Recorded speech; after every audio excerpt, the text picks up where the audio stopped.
Hello everyone. In this video I'll be starting the new chapter of class 10th, that is chapter number 4, which is quadratic equations. Okay, so a typical quadratic equation means which have degree 2, because this quadratic means degree should be 2, a polynomial with degree 2. Okay, we will be talking about the quadratic equation in one variable here, and the standard form here is ax square plus bx plus c equal to 0. Okay, where a is the coefficient of x square, b is the coefficient of x, and c is the coefficient of 1. Understood? So this is how we denote a standard form of quadratic equation. So as in class 9th we have studied that the number of zeros depends on the degree. So if the degree is 2, that means the number of zeros would be 2 only. Okay, so in this chapter we will be mostly dealing with the number of zeros and zeros of quadratic polynomial. So for that, let's go to the first exercise, that is 4.1. I'll be teaching you all the concepts required for that chapter, that exercise there itself. So first they are asking which of them, the parts, 8 parts are there, and which of them are actually quadratic equations. Let me show you some of them. So they are asking if this is a quadratic equation or not. So for that we will be solving these equations, and of course we will get a simpler equation.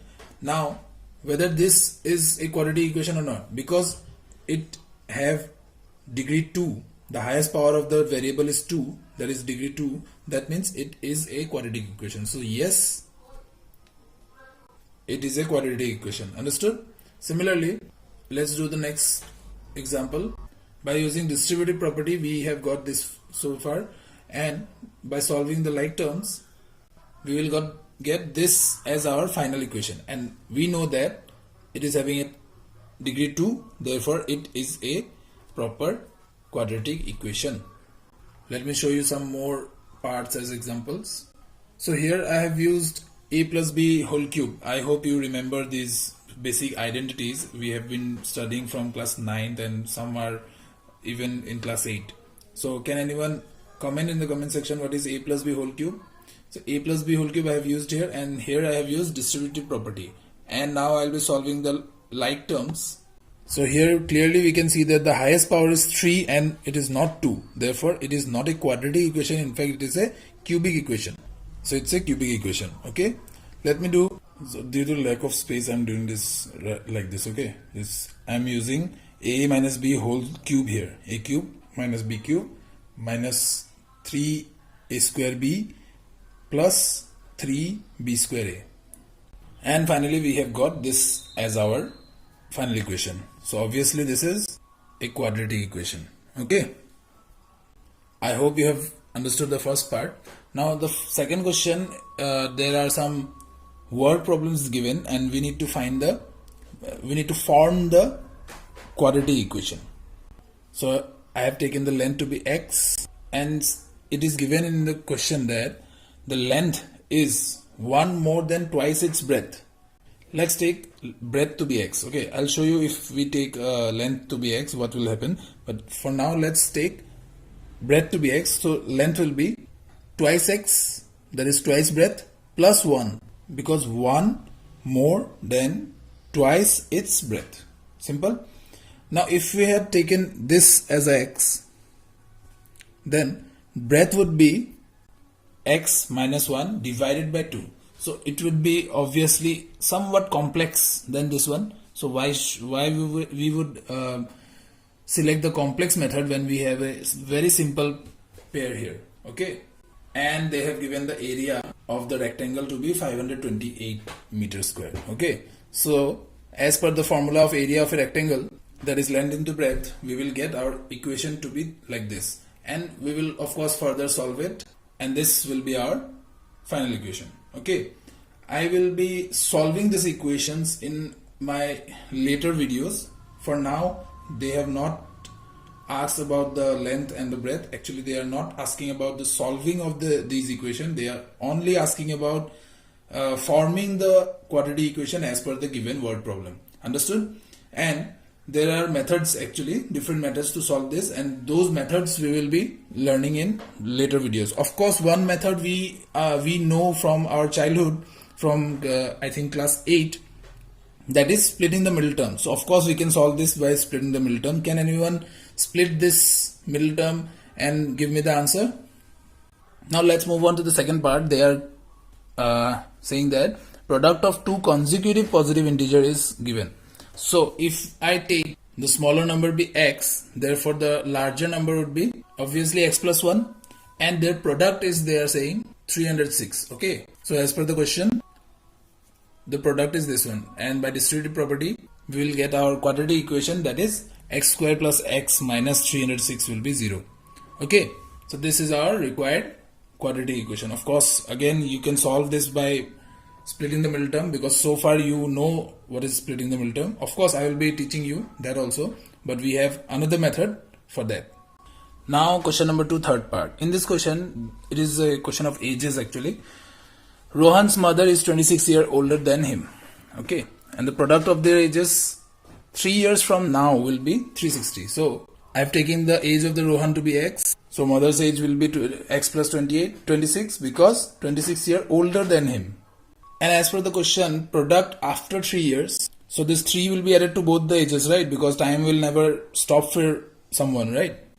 And by distributive property we can find the quadratic equation, and solving the like terms we will get our quadratic equation like this. Understood? Now students, if you are following my videos, you can have a doubt here that like this question, Rohan's mother, this question, you are given just the word problem, how will you choose that you have to do the linear equation in 2 variables, or you need to do this quadratic equation?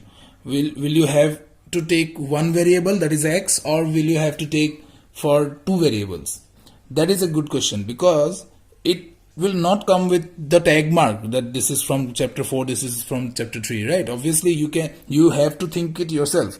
So let me do this same question here in linear equation in 2 variables. Then you will see that automatically the question which are actually with the concept of quadratic equation, it will automatically fall under the quadratic equation. Let me show you here. I have taken the age of Rohan to be x, and mother's age I am taking as y. Okay, so as per the question, the first equation would be y equal to x plus 26. Simple, because mother is 26 older than Rohan. And the second equation would be 3 years to be added with both x and y, and we will multiply. And then obviously we will substitute, by using the substitution method, we will substitute y equal to this much into here. Yes, so you can see here that actually led you to the previous equation. So you don't have to think, you don't have to worry that if it is a linear equation on 2 variable question, or if it is a quadratic equation question, because if you are taking x and y differently, then also you will be getting the same quadratic equation if the question is of quadratic equation. And if the question is not of quadratic equation, then you will be solving with those 4 methods. Remember the 4 methods: substitution, cross multiplication, elimination, and of course the graphical method. Yes. Now I'll be moving to the 4th part of this question. That is, a train is traveling at a distance of 480 kilometers. Okay, and with uniform speed, and if the speed had been 8 km per hour less, then it would have been taking 3 hours more. Okay, so I have taken speed to be x and let the time to be t or y. You can take. I'm doing this with the method of 2 variables, and automatically it will fall under 1 variable, that is quadratic. Okay, so we know that speed equal to distance by time. That means time equal to distance by speed. Okay, so if we have time equal to distance by speed, that means with normal speed, that is x, the time, let us take the time to be taken, that is t1. Okay, and if the speed have been 8 km less than the average speed, the normal speed, if the speed is 8 km per hour less, then the time difference between these two time is actually 3 hours. Listen, they are saying if the speed is 8 kilometer less than the normal one, then actually this time is 3 hours more than the previous one. Okay, that will lead us to this equation. Simple. Now see here, just putting the values of t1 and t2, we will get our quadratic equation. Okay, I hope you understood this, how I solved it. I have taken 480 common, and this x will be cross multiplied, the denominators, and this is how we get. Okay, I am not multiplying this 3 here because 3 I will be transposing to that side so that it will be cancelled with 480. Now our equation would be, so this is the required answer. Of course you can transpose 1280 to that side to make it standard form. Okay, so I hope you have understood the exercise number 1. We will be learning about how to solve these equations apart from the splitting the middle term form method in our next videos. Okay, thank you. Stay home, stay safe, and keep learning. Okay.